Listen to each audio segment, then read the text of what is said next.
మోడీ గారు నేను బీసీని అంటాడు. మోడీ గారు వాస్తవంగా బీసీ కాదయా, లీగల్లీ కన్వర్టెడ్ బీసీ.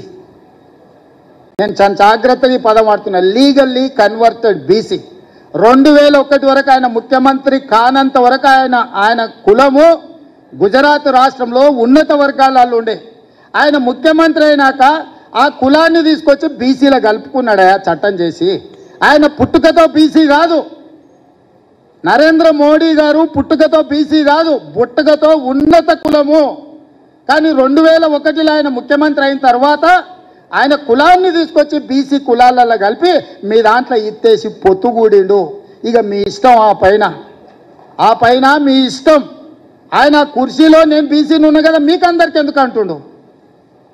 ఆయన సర్టిఫికెట్ ఈరోజు బీసీ ఉండొచ్చు, కానీ మనస్తత్వం మాత్రము బీసీల వ్యతిరేక మనస్తత్వం. బీసీ ప్రధానమంత్రి అయితే 2021లో జనాభా లెక్కలు ఎందుకు చేయలేదు, జనాభా లెక్కలలో బీసీ కులాల లెక్కెందుకు తేల్చలేదు.